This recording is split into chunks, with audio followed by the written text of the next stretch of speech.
성경 말씀 함께 읽겠습니다. 미가 5장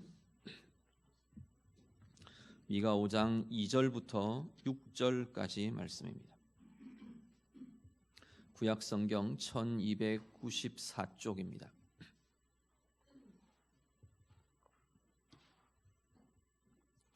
구약 성경 1294쪽 미가 5장 2절부터 6절 말씀 다 같이 읽겠습니다. 베들레헴 에브라다야, 너는 유다 족속 중에 작을지라도 이스라엘을 다스릴 자가 내게서 내게로 나올 것이라. 그의 근본은 상고에 영원에 있느니라. 그러므로 여인이 해산하기까지 그들을 붙여 두시겠고 그 후에는 그의 형제 가운데 남은 자가 이스라엘 자손에게로 돌아오리니 그가 여호와의 능력과 그의 하나님 여호와의 이름의 위엄을 의지하고 서서 목축하니 그들이 거주할 것이라. 이제 그가 창대하여 땅 끝까지 미치리라. 이 사람은 평강이 될 것이라. 아수르 사람이 우리 땅에 들어와서 우리 궁들을 밟을 때에는 우리가 7 목자와 8 군왕을 일으켜 그를 치리니 그들이 칼로 아수르 땅을 황폐하게 하며 니므롯 땅 어귀를 황폐하게 하리라. 아수르 사람이 우리 땅에 들어와서 우리 지경을 밟을 때에는 그가 우리를 그에게서 건져내리라. 아멘.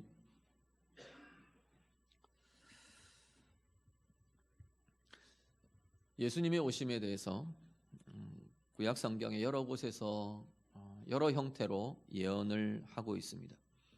예수님의 오심에 대한 예언의 구절들이 구약의 여러 구절들이 나오는데요.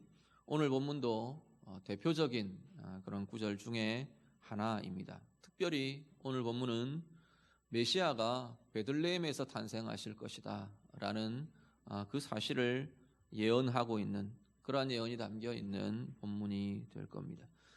예수님께서 탄생하시던 그때에 동방의 박사들이 예수님께 경배하려고 찾아옵니다. 그러니까 이 동방의 박사들은 예수님이 왕으로 나셨다는 사실만 아는 거예요. 그래서 왕으로 나셨다, 왕으로 나실 이가 태어난다 하니까 그 예언과 그런 징조들을 보고 찾아오다 보니까 예루살렘 왕궁으로 찾아갑니다.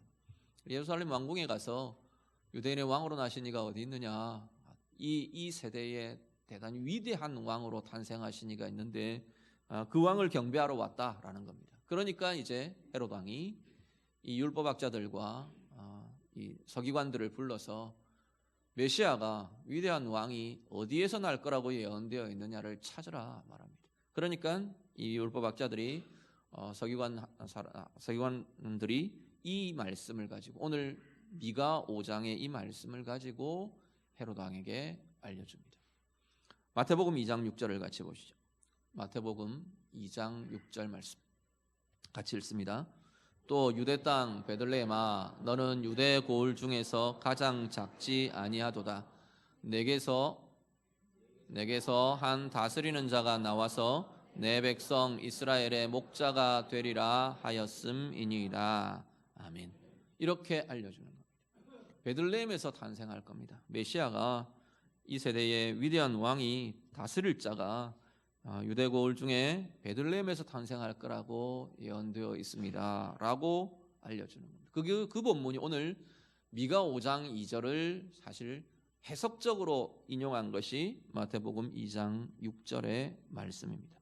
오늘 말씀 통해서 주님의 오심이 이 베들레헴이라는 공간적 배경으로 오신 그 주님에 대해서 우리가 한번 의미를 고민하며 살피며 우리의 삶에 비추어 보는 그런 말씀이 되기를 원합니다. 먼저 2절을 한 번 더 보시죠. 오늘 본문 2절 말씀. 본문 2절을 같이 읽습니다. 베들레헴 에브라다야, 너는 유다 족속 중에 작을지라도 이스라엘을 다스릴 자가 내게서 내게로 나올 것이라. 그의 근본은 상고에 영원에 있느니라. 아멘. 자, 베들레헴을 보고 이야기하는 겁니다. 베들레헴아 이렇게 부르는 겁니다. 에브라다라는 이름은 베들레헴의 또 다른 이름이에요.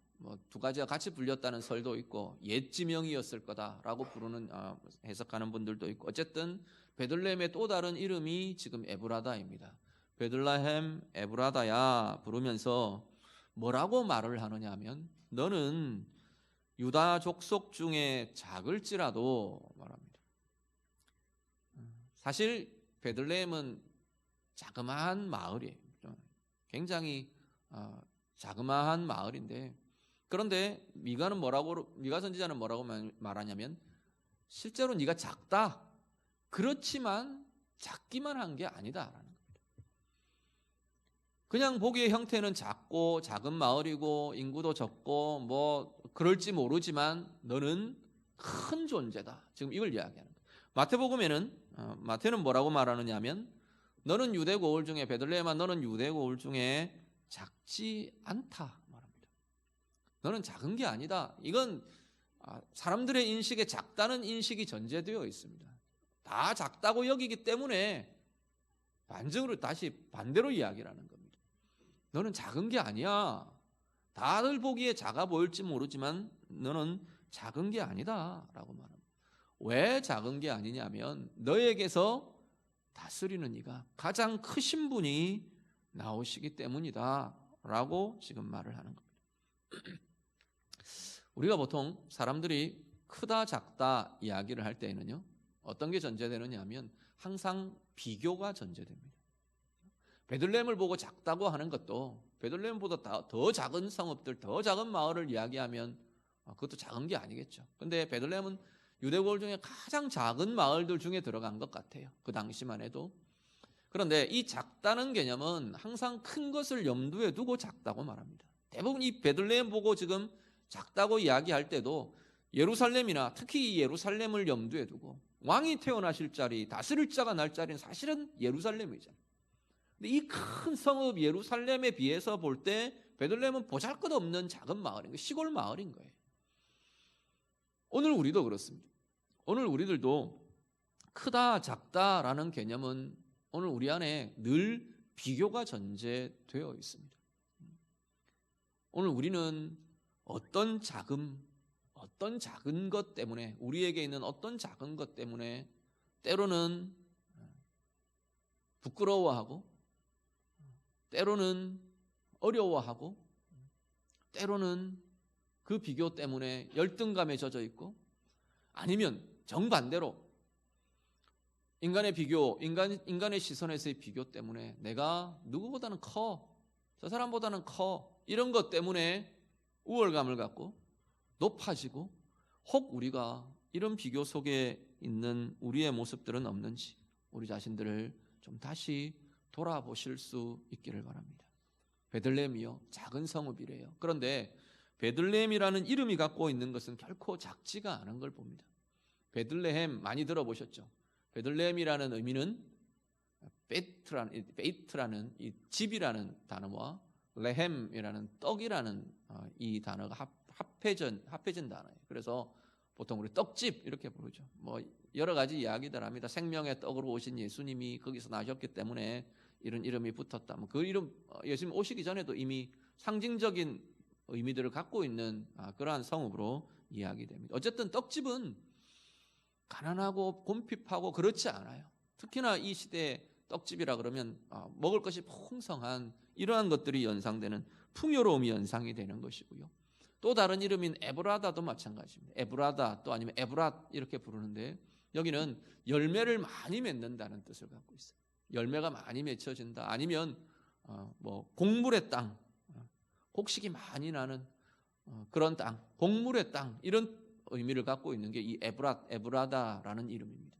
그러니까 작은 성읍이라고 말에 일컬어지는데, 평가되는데, 그 속이 담고 있는 것은 풍요로움과 부유함을 안고 있는 곳이 베들레헴인 겁니다.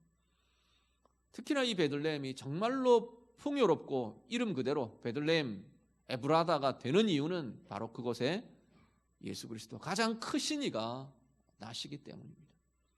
오늘 우리의 삶이요, 우리의 존재는, 우리는 늘 어떤 고민을 하느냐 하면 내가 가진 것, 내 겉모양, 내 삶의 모양, 이것이 크냐 작으냐 때문에 우리는 고민하고, 또 아니면 그것 때문에 열등감이나 우월감이나 이런 것들이 우리 가운데 나타나곤 합니다. 그런데 문제는 우리에게 보여지는 이것이 하나님 보시기에 크고 작음의 문제가 아니라고 성경은 계속 이야기합니다. 고린도전서 같이 보시죠. 고린도전서 1장 23절에서 25절 말씀 같이 읽습니다. 우리는 십자가에 못 박힌 그리스도를 전하니 유대인에게는 거리끼는 것이요 이방인에게는 미련한 것이로되 오직 부르심을 받은 자들에게는 유대인이나 헬라인이나 그리스도는 하나님의 능력이요 하나님의 지혜니라. 하나님의 어리석음이 사람보다 지혜롭고 하나님의 약하심이 사람보다 강하니라. 아멘.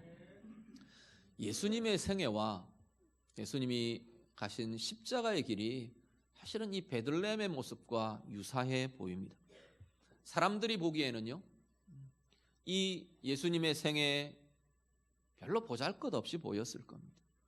그냥 베들레헴에서 태어난 줄도 사실은 나중에 잘 몰라요.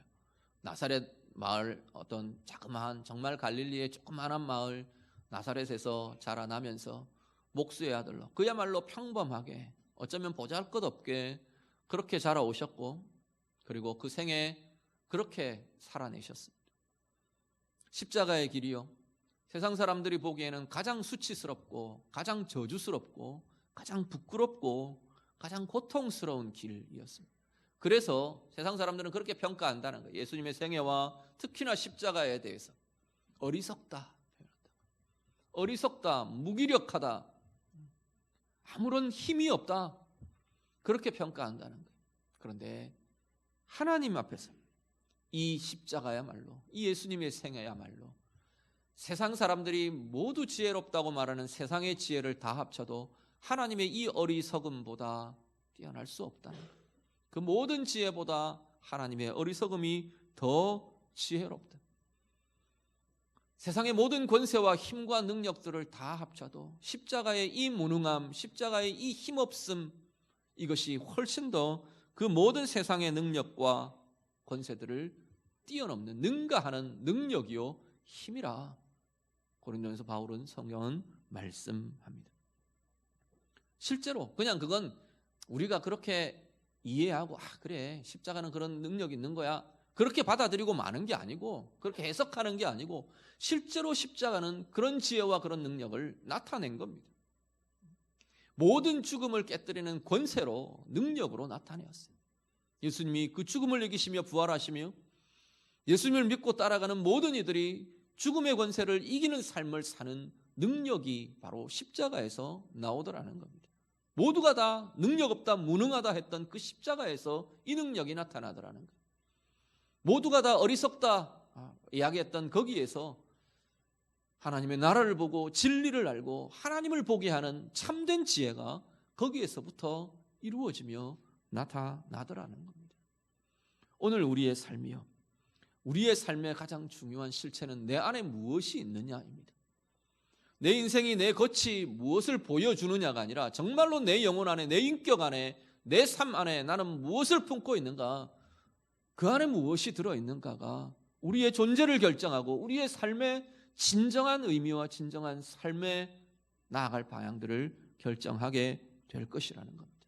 고린도후서 4장 7절에 보면요, 사도 바울은 그렇게 말씀합니다. 우리가 이 보배를 질그릇에 가졌으니 이는 심히 큰 능력은 하나님께 있고 우리에게 있지 아니함을 알게 하려 함이라 말씀합니다. 우리를 보고 성경은 뭐라고 말하느냐면 질그릇 같대요. 질그릇은 흙으로 이렇게 빚어서 구워낸 아주 투박한 그릇입니다. 화려함도 아주 굉장히 세련됨도 이런 것도 별로 없는 그야말로 실용적인 그릇이죠. 질그릇. 그 질그릇 속에 중요한 건 뭐냐면 보배가 담겨 있다는 거예요. 우리의 존재를 두고 성경은 보배를 담은 질그릇이라 말한다는 거예요. 그 보배는요, 예수 그리스도시죠. 생명이요, 영광이요, 평강이요, 은혜요, 능력인 예수 그리스도가 우리 안에, 우리의 인격 안에, 우리의 영혼 안에, 우리의 삶 안에 담겨져 있다는 겁니다. 그 주님이 계시기 때문에 보배를 담은 질그릇은 보배함이 되는 겁니다. 보배의 그릇이 되는 거예요. 그런데 문제는 우리가 여전히 우리는 그리스도를 품으며 그리스도와 함께 살아가며 보배를 담은 질그릇임에도 불구하고 여전히 우리의 삶이 이 질그릇을 꾸미는데 우리의 신경과 우리의 삶이 기울여져 있지는 않는지 우리가 다시 한번 돌아보시면 좋겠습니다. 질그릇에 금칠을 하고 질그릇에 아름답게 꾸미고 이 질그릇이 무엇이냐 자랑하고 드러내고 선반 위에 올려져 있는 질그릇이 바닥에 내려져 있는 질그릇 보고 비웃고 자기는 아주 그 그릇 자체가 자기가 영광받는 아주 소중한 것처럼 뛰어난 존귀함인 것처럼 혹시 우리도 그런 모습은 아닌가 돌아보실 수 있기를 바랍니다. 반대로요, 질그릇의 이 모양 때문에 조금 삐뚤어지고 조금 금가고 조금 아니면 다른 그릇들보다 조금 다르게 취급받고 쓰여지고 그런 모습들 때문에 열등감에 빠져있고 낙심하고 상하고 상처받고 그래서 분노하고 원망하고 혹 우리의 모습들이 그러한 것은 아닌가 돌아보실 수 있기를 바랍니다.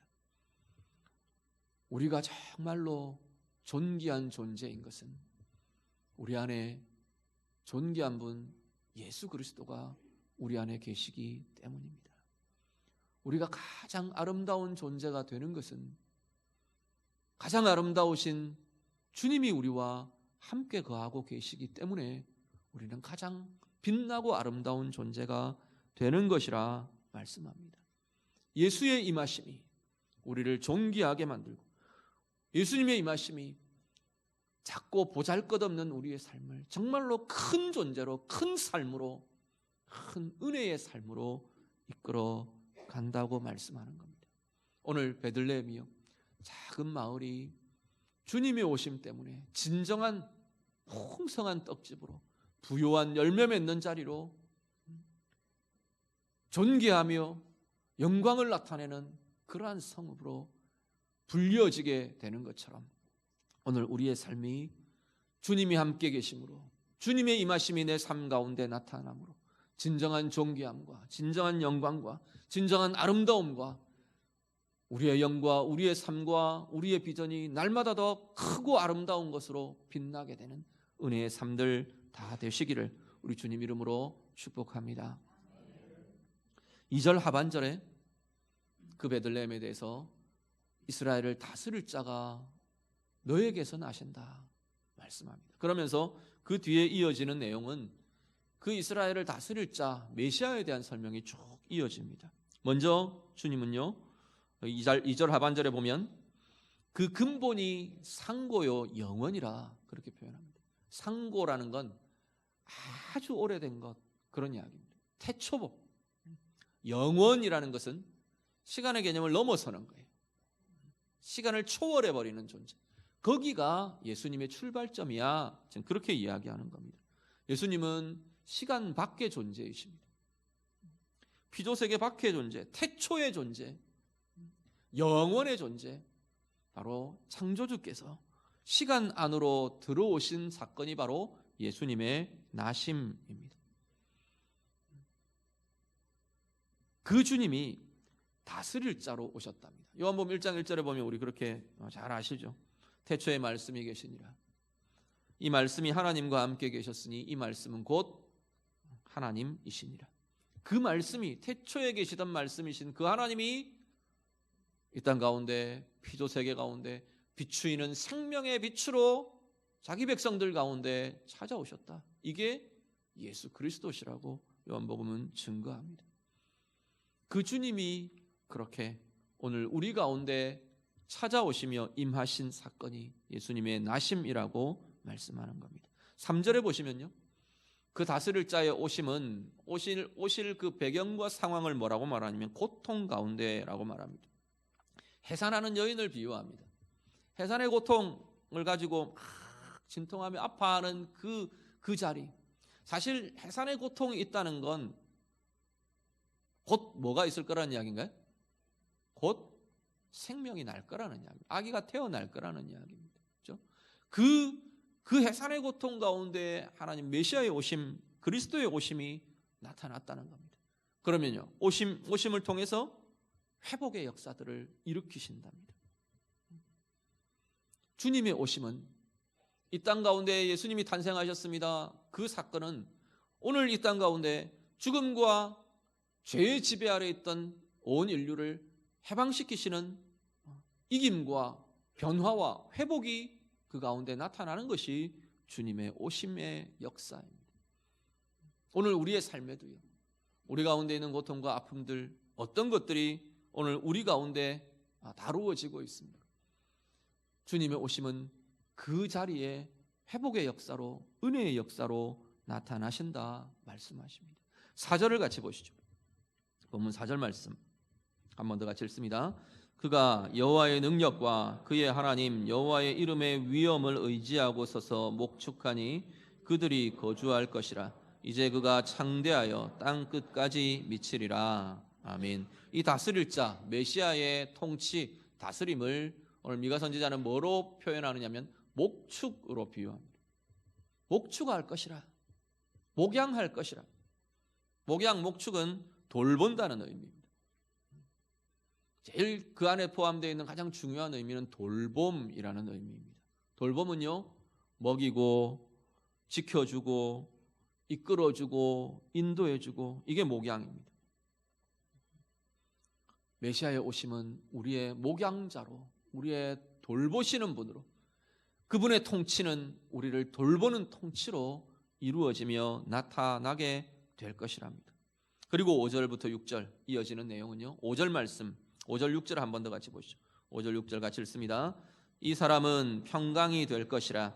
아수르 사람이 우리 땅에 들어와서 우리 궁들을 밟을 때에는 우리가 7 목자와 8 군왕을 일으켜 그를 치리니 그들이 칼로 아수르 땅을 황폐하게 하며 니므롯 땅 어귀를 황폐하게 하리라. 아수르 사람이 우리 땅에 들어와서 우리 지정견을 밟을 때에는 그가 우리를 그에게서 건져내리라. 아멘. 주님의 다스리심은요, 주님의 목양하심, 돌보심은 우리 가운데 진정한 평강을 이루게 하실 것이랍니다. 5절 첫 부분 선포가 이 사람은 평강이 될 것이라 말합니다. 주님의 다스리심이 나타나는 곳에, 주님의 돌보심이 나타나는 자리에는 진정한 평강이 이루어지며 나타나게 될 것이라 말씀합니다. 오늘 우리의 삶을 돌아보시길 바랍니다.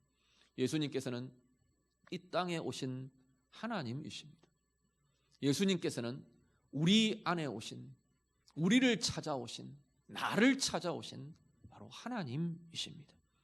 그분의 다스리심은 우리를 돌보며 우리와 함께하며 우리를 먹이며 우리를 보호하시며 우리를 이끄시며 인도하시는 돌봄으로 나타나게 됩니다. 그 주님의 돌봄이 경험되는 자리들마다, 주님의 다스리심이 경험되는 자리들마다 참 평강이 이루어지며 나타나게 된다 말씀합니다. 이 평강은 그냥 좀 문제가 조금 빨리 해결되고 조금 더 우리의 마음에 좀 위로가 주어지고 이런 것들이 아니래요. 문제의 상황을 깨는 평강이래요. 앞에 이야기한 이 해산하는 고통과 아픔과 뒤에 쭉 이어지는 건 짓눌림과 짓밟힘과, 이건 지금 막 절망의 상태, 그 상태를 깨어버리는, 그것을 깨고 이기게 하는 진정한 평강이 주님의 다스리심으로 나타나는 평강이라 말씀합니다. 시편 23편 1절 2절 우리 잘 아시죠? 우리 많이 고백하시죠? 여호와는 나의 목자시니 내게 부족함이 없으리로다. 어떻게 해요? 그가 나를 푸른 풀밭에 누이시며 쉴만한 물가로 인도하시는도다. 우리 많이 고백하시지 않습니까? 주님이 친히 우리의 목자가 되어주신대요. 우리를 먹이시고 우리를 쉬게 하시고 우리를 이끄시고 생명의 자리로, 은혜의 자리로, 승리의 자리로 인도하시며 이끌어 가시는 분이 우리 주님이시랍니다. 오늘 우리의 삶이 그 주님의 목축하심이, 그 주님의 목양하심이, 돌보심이 마음껏 누려지고 나타나는 은혜의 삶이 다 되시기를 간절히 바랍니다. 오늘 우리의 삶에 어떤 짓밟힘이 있으십니까? 누가 막 대적이 와서 내 삶을 짓밟고 못 살게 하고 그래서 짓밟히는 것보다 우리의 삶은, 오히려 지금 이 시대의 삶은 다른 다양한 것들에 대해서 짓밟히는 것 같아요. 사람의 말에 짓밟히기도 하고, 어떤 상황에 막 짓눌리기도 하고, 문제들 때문에, 또 아니면 앞에 이야기했던 비교들 때문에 스스로 짓밟고 스스로 짓누르고 스스로 묶이고, 어떤 것들이 우리를 그런 위협이나 그런 두려움이나 염려나 짓눌림 속에 머물게 하는 것들이 있으십니까? 그 자리에 우리 주님의 다스리심이 나타나게 되기를 간절히 바랍니다. 정말로 주님이 우리 머릿속에 머무는 개념이 아니라 우리의 삶과 함께 하시며 우리를 보듬어 안으시며 그야말로 우리와 함께 걸으시며 우리를 찾아와 만나주시는 인격적인 그러한 나의 주님이 되시기를 간절히 바랍니다. 그 안에 그 주님으로 인하여 우리 가운데 나타나는 진정한 우리가 생각할 수도 없었던, 기대할 수도 없었던 참된 평강이, 그 평강의 힘이 어떤 것인지, 우리의 두려움을 깨고 나의 의기소침한 걸 깨고 무너져 내린 낙심을 깨고 짓눌리고 묶인 것을 깨뜨리고 그렇게 누리게 하는 참된 평강이라는 것이 어떤 것인지 우리 주님 안에서 마음껏 누리며 나아가시는 성탄을 맞는 우리 모두의 삶이 되시고 가정이 되시기를 우리 주님 이름으로 축복합니다. 기도하겠습니다. 말씀으로 함께 기도합니다. 오늘 우리는 어떤 비교 속에 작고 큰 것, 때로는 자랑하고 때로는 부끄러워하고 때로는 묶이고 때로는 분노하고 원망하고 혹 그런 것들이 우리에게는 없는가? 우리 다시 한번 돌아보며 하나님 앞에 내어드리며 기도하실 수 있기를 바랍니다.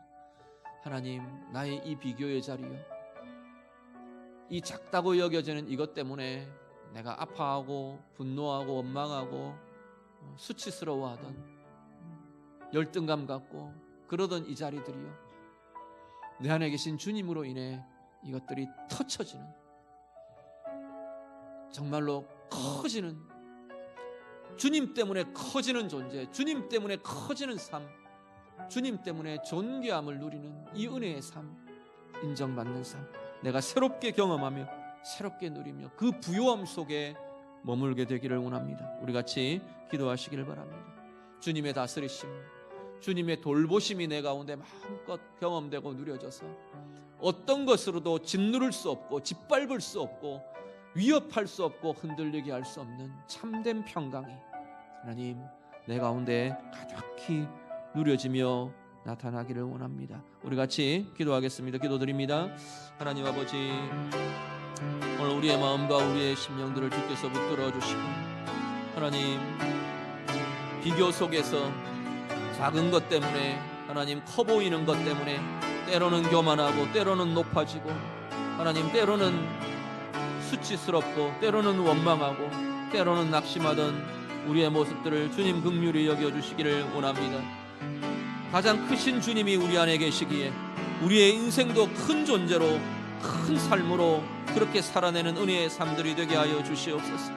주님의 계심 때문에, 주님의 임하심 때문에 우리의 삶이 진정한 베들레헴이 되고 에브라다가 되는 참된 부요함과 풍성함이 우리의 영혼과 삶 가운데 나타나도록 하나님 인도하여 주시옵소서. 하나님의 다스리심이, 우리 주님의 다스리심이, 우리 주님의 돌보심이 오늘 우리를 참된 평강으로 이끄는 은혜의 삶이 되게 하여 주시옵소서. 오늘 우리의 짓눌림이 있습니까?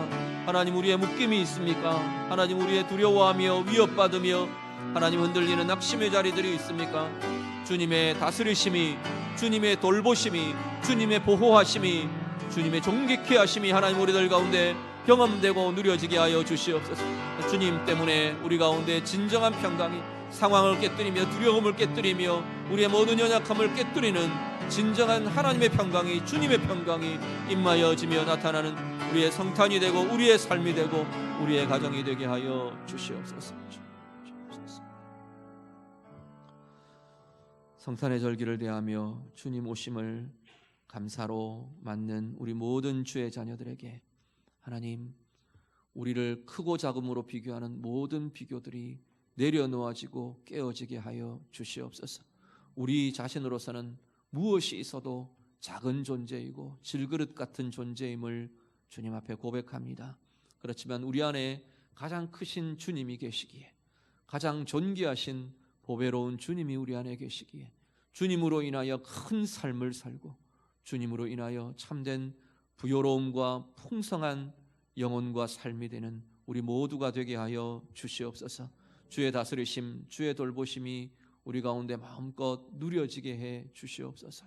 그래서 우리의 모든 짓눌림과 짓밟힘과 위협과 두려움과 염려가 참된 평강으로 바뀌어지는, 주님의 평강으로, 하나님의 평강으로 변화되는 은혜의 삶들이 되게 해 주시옵소서.